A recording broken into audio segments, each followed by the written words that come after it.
Alright, so may kinakainis po ang JJ Helterbrand. Inis na inis ang Helterbrand. Dahil sa mga nangyayari.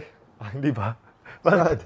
Ano? Malasyak siya. Kaya nag-chismis ka sa akin eh. Ano nga? Ano yung saan ako nainis? Tungkol sa US.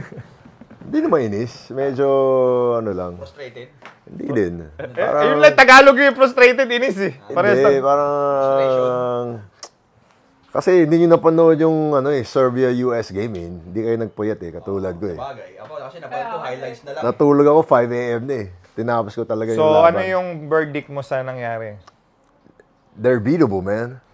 Yung US. US is beatable, di ba? Parang pag sinabi mo US Olympic team, lagi mong isipin yung dominance ng US basketball, di ba? Pero ngayon hindi na eh. Parang kung hindi lang kay Steph Curry, tambak sila 20 plus points. Oo, sinabi mo nga kanina. Sinuwerte ang US, sabi mo kanina sa akin. They got lucky, man. They should have lost that game. Kasi all the way lamang yung Serbia. Di ba? May sinasabi ka pa kanina. Ano yun? Sabi mo ngayon. Ano nga? Sabi mo kanina, aminin mo, baka na may tanggi mo porque may camera. Hindi, ano nga yung Ang sabi mo sa akin kanina, ang binibigyan pa ng credit ay si LeBron. Yeah, mali.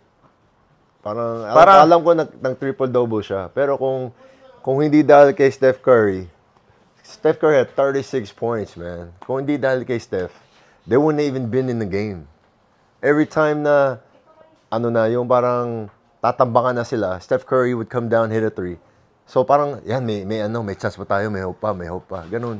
Pero kung hindi, kunyari, Steph Curry had a bad game, kasi yung mga last patay. few games din niya, sa manlaro niya, di ba? Oo. Yung shooting niya, ni Steph nung mga nakarang games. Pero he stepped up when they needed him the most, man. Step up. Grabe. Tsaka si Embiid nag-step up din. Nakakatawa yung kay Embiid, no? Pag nakakahawak siya ng bola. Woo! Binubuo talaga siya.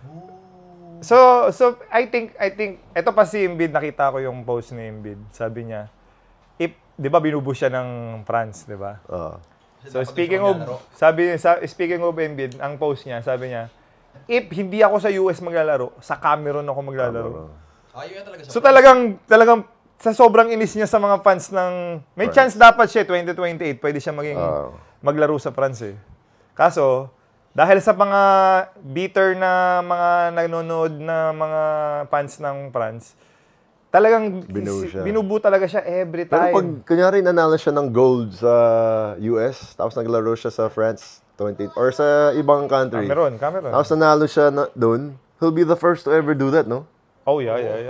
First. Hey, Definitely. that'd be grabe yun kung magawa niya yun.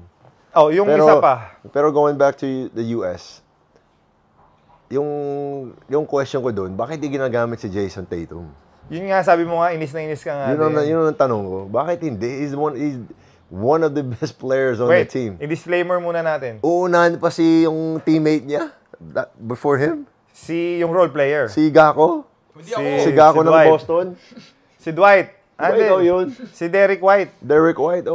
Nothing against Derek White. He's a great player. But let's admit it. Would you pick him over Jason Tatum? Hindi. Diba? Sobrang... Ano kaya issue? Pero sa role. Steve Kerr. Hindi, sa role. Kailangan, mas kailangan nila ng role player kaysa sa star player na Jason Tatum. Baka, ganun yung Steve Kerr. Bakit? Wala naman depensa si Tatum? Baka mas madepensa si Derek White. Hindi ako niwala. Hindi, wait Kaya ka naiinis kasi galing championship din si Tatum. NBA champion siya recently. Deserving talaga siya maglaro, bro. He's considered one of the best players in the NBA. Yeah, so yun yung issue ngayon sa States, yun yung topic ngayon na laging, alam mo, every after ng game, merong yan ang mga tinatanong lagi, no? Bakit binabangko nyo to world champion yan. Kaya ang tawag sa NBA, world champion, di ba? Tapos sabi ni Noah Lyles, world champion? Champion of what? The United States? Tapos nag-bronze siya. Sabi naman ng our US basketball team don't settle for bronze. Oo, nagbabalikan na. Ito kasi ang issue sa States, mga amazing kung hindi nyo napapansin, yung Noah Lyles is sprinter ng US. World champion. So nung nanalo siya ng World Championship sa World Sprinter, sinabi niya, world champion siya sa sprinting. Tapos, dineclare niya ngayon sabi niya, ang NBA, hindi dapat sinasabing world champion yung NBA. Tama ba? Yung explanation ko. So ngayon, sabi niya, world champion of what? Sabi niya gano'n. So ngayon, galit sila Kevin Durant, sila LeBron James, lahat ng mga superstars sa NBA, galit kay Noah Lyles. Pero ako kasi, magkaiba kasi tayo ng side eh. Pwede mo na sabihin na ngayon. Kasi malapit, kumukumpit na yung ibang mga country. Okay na tayo mag-debate ngayon. Oo. Na, pag NBA ka, champion ka sa US. Pero wag mo sabihin na world champion ka nga. Okay na tayo. Wala na akong pakialam. So kay Noah Lyles tayo. Sa mga NBA players ka. Ako, pa rin ako. World champion talaga, NBA. Ang NBA world champion? Kasi that's the best league in the world. Yung sa akin anong tawag mo sa Olympics? Pag sino magcha-champion dyan? World champion. Exactly. Olympic champion. Gold medal. World champion ng Olympics. World na nga yun eh. Nga. Pero if you say what's the best league in the world, ano sasabihin mo? NBA. Okay, tapos. In the world yun In the world. What's the best league in the world? Ikaw. NBA. Sherwin, what's the best league in the whole world? Ikaw. What's the best league in the world? PBA. Ano yung Olympics? Every lang yan eh. Love your own tayo. 4 years. Dapat, mahalin natin. Pero we're not the best team in the world, or best league in the world. Not even close. We are the best league in Asia. No, we're not. What? We're not the best league in Asia, man. Before. Nung wala pa nga. We're not the best league in Asia. Let's just be real. Let's be realistic. Yeah, just be real about it. But, may probability tayong maging best of the buong Asia na dahil may 4-point play na tayo. Baka something na tayo, differentiate. Sana that's gonna be something that the Philippines can start. Diba? Sana maging positive tong setup natin, no? Sana effective. Yeah, so, again, syempre kay Jason Tatum, wala naman siyang magagawa. Si Gako, sanay nga dyan eh. Gak, sanay ka, di ba? Saan? Nakaupo? Oo. Paki-explain. Pagod. Anong technique para hindi ka masaktan? Kay Tatum, explain mo. Kay Tatum? Oo. Mas okay na nakaupo ka kasi hindi ka mapagod. Hindi, pero syempre, expected kasi ng tao, maglalaro siya eh. Di ba? Mas maganda na yung, siya pagod. hindi ka pagod. Oo. Ano na lang yun, pakonsuelo. Alam mo kasi yan, iba yung mindset ng mga NBA players eh. Ganito yan Kunyari, nanalo sila ng gold. Okay. Tapos hindi siya ginamit. Parang walang value. Parang yung goal niya, parang lang yan eh. Parang participation lang eh. Parang binigyan ka lang ng kasi nandun ka. Iba yung pakiramdam nung Gako. Na ibig sabihin, ganyan ang sasabihin nila sa NBA. Kasi ganun ang mindset niya mga yan eh. Role player ako eh. Sa role player, kunyari hindi ka ginamit pero nag-champion ka. Anong mentality mo? Masaya pa rin, syempre. Part ka pa rin ng team eh. Diba? Pero si Tatum ayaw niya yan. Siyempre, hindi mo yan. Star player nga siya. Oo. Kakagaling lang niya sa champion team. So, ganun yung Helter brand. Ganyan ka. Kunyari, Ginebra. Yeah. Nag-champion yung Ginebra. Tapos, hindi ka na ginagamit. Yeah, hindi ko cherish yung championship katulad nung naglalaro. Ibebenta mo yung championship ring mo? Hindi naman. Yung parang kasi, yung parang feeling mo, hindi ka naman nag-contribute eh. Nandun ka. Pero wala ka namang ginawa.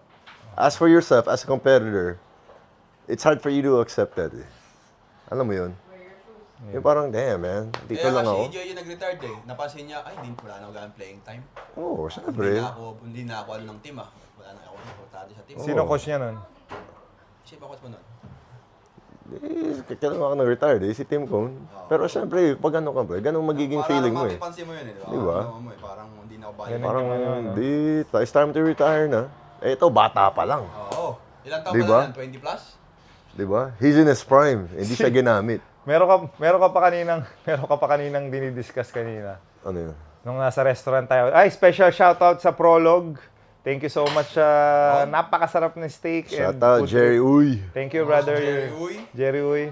Nandun kami kanina. Nagkuchismisan kami. So, may sinabi ka kanina.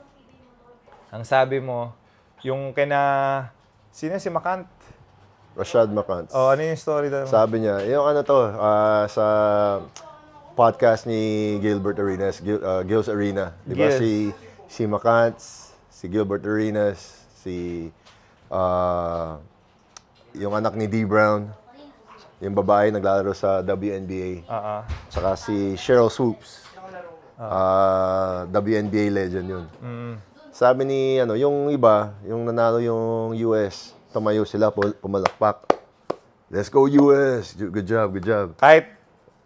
Basta after nung game versus Serbia. Oo, kasi pinapanood nila dun eh. Okay. Si Rashad Makas, nakaupo lang, nakaganyan lang. Nag-i-emote, sabi niya. He was like, kasi si Makans, he's like expecting, natawa siya nanalo ng US. Okay. Pero he's not impressed by the way they won.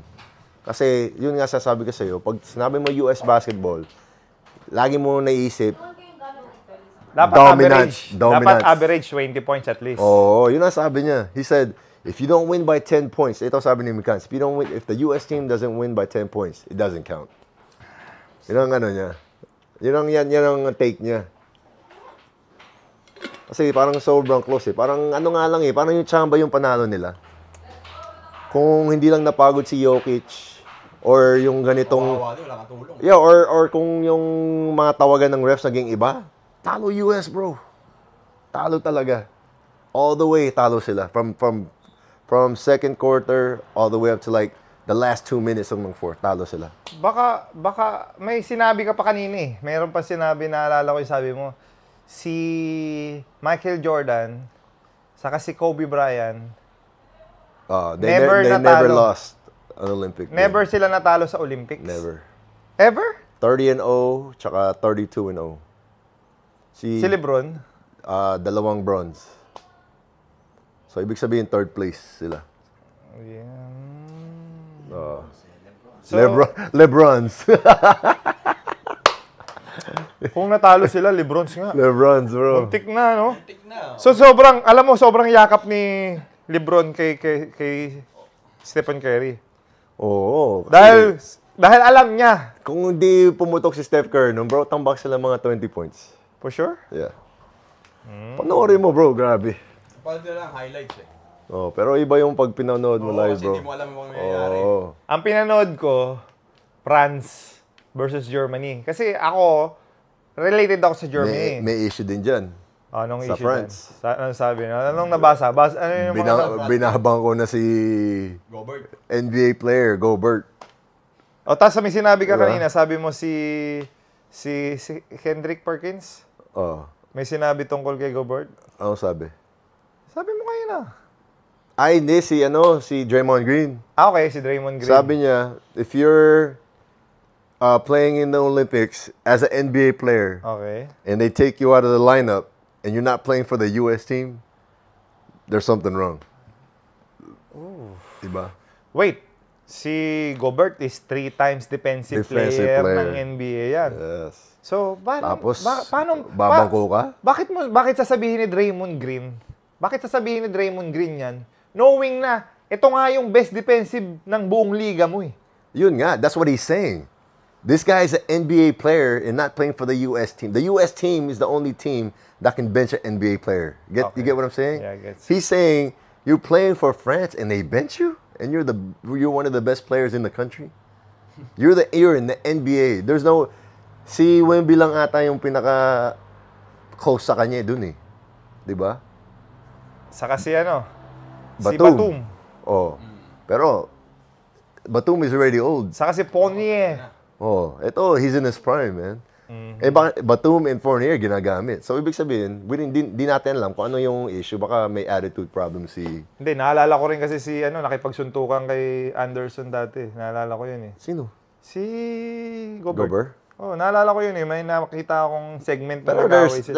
alam mo naman sa team, there's always something that we don't know. There's always something, there's... Maybe it's more on outside basketball. Yeah. Pwede eh. Or diba? it could be like he has attitude problem. Baka sinasagot niya yung coach or di ba, di sila nagsing eye to eye. Yeah, yan ang sinasabi natin na gaano rin ka-importante yung attitude mo as a teammate. Character. Yung character mo. Oh. Siyempre, national team yan eh. As in, best of the best dapat yan. Mm-hmm. So, lahat yan, may mga character yan. May mga karakteristik yan na may something na matampuhin or yun nga yung issue nga rin kay Tatum. Ito pa nga yung isa sa US, sa US team. Okay. Serbia has two NBA players, maybe? 3 siguro. Maybe 3. Pero, isa lang Hall of Famer nila. For sure. That's gonna be Jokic. Yeah. Siya lang. Uh-huh. Yung NBA team, ito yung point ni McCants. Okay. NBA team has how many first ballot Hall of Famers? Yung Olympic 11. team. Halos lahat sila. 11. Diba? Kasi hindi mo naman yung Hall of Fame si White. Eh. Diba? So, yun ang ano niya. How can you not just how can you not blow out a team full of just regular, with Jokic? Yan ang point ni McCants. Diba? Yan na, ito na yung nagpapatunay na yung buong mundo nakaka-coop up na sa NBA. Oh. Kaya Hindi na yung time na sasabihin mo, sure thing yung NBA mananalo, no? Kaya nila makapag-compete na ngayon. Di ba sabi mo pa kanina, si Jokic, kaya siya considered na, kasi 3 times MVP na siya ng buong league ng NBA. Yeah. So parang may sinabi ka sa akin kanina na yung mga kalaban ngayon, hindi na kagaya nung panahon nila Michael Jordan. Kasi ano yung explain mo kanina? Narinig ko eh. Yung time nila Jordan, alam mo natalo na agad sila before the game even starts. Hindi, sabi mo rin kanina yung dream team, yung mga tao nagpapapicture, yung kalaban nagpapapicture kala Jordan before the game starts eh. So, doon pa lang talo na sila eh. Meron sa bulsa na camera? Kasi diba? wala pa cellphone dati, diba? yung may dalang mga Kodak yun, di ba? Kodak habang naglalaban? Di ba? Oo, ngayon wala na yung tino-talk trash pa nga nila yung mga NBA players natin, sa Bogdanovich. Pa si Carmelo, tinitingnan si Carmelo habang di ba? Yun nga wala na yung parang intimidation factor ng US. Ang masasabi ko, sino yung 3 times MVP recently ng NBA? Puro international players. Si Jokic. Antetokounmpo. Yeah, makes sense. Yeah, puro international. Yeah, diba? Kaya yan yung US ngayon, maglalaban sila ng France. Kaya walang sense na yung sinabi ni Gilbert Arenas dati na parang yung mga Europeans walang talent. Diba? Hindi raw dumidepensa. Pag gusto nila daw maging more physical yung NBA, tanggalin daw yung mga Europeans. Walang sense yun. Hindi, nasaktan yung mga pa nga sa EuroLeague. Nasaktan lahat ng NBA superstar sa sinabi ni Luka Doncic. Yung madali lang maglaro sa NBA kesa sa... Mas madaling umiscore.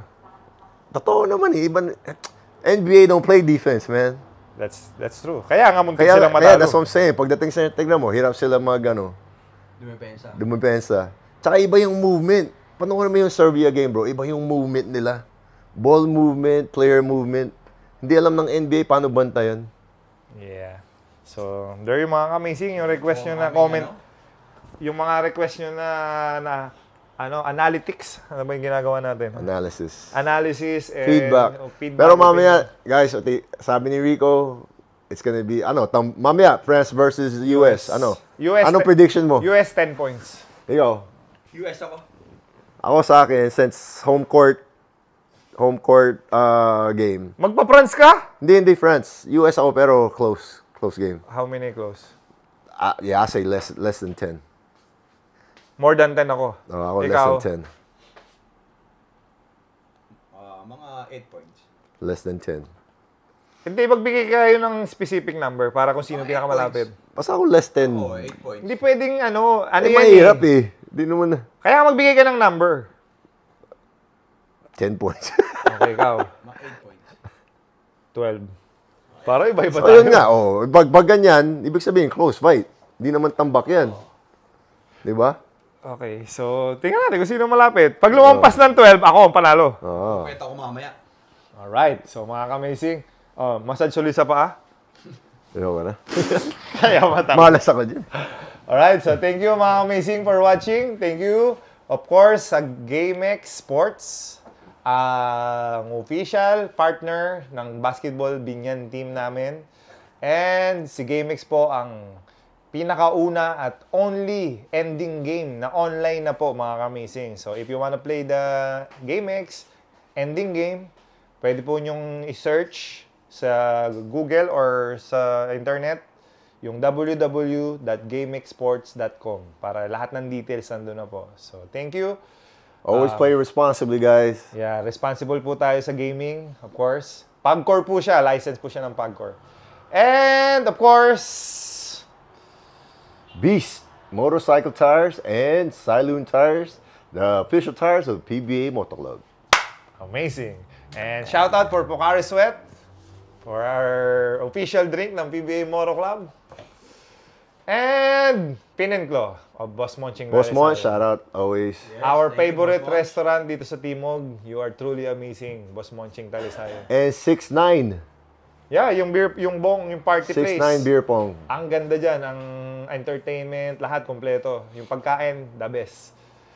And HJC helmet, mga kamisi, huwag natin kalimutan. Number 1 helmet in the world. Ducati. And of shout course, out. Ducati na number 1 motorcycle in the world. Agree ba ikaw? Agree. Okay.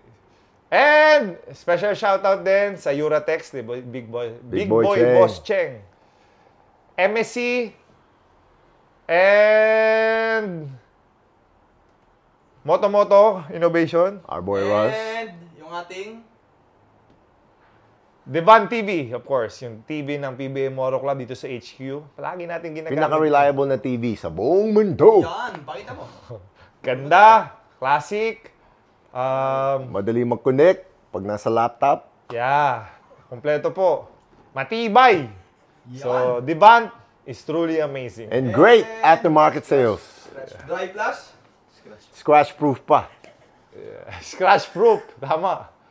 Okay? So, mga amazing, thank you for supporting PBA Motor Club. You are all Amazing. amazing.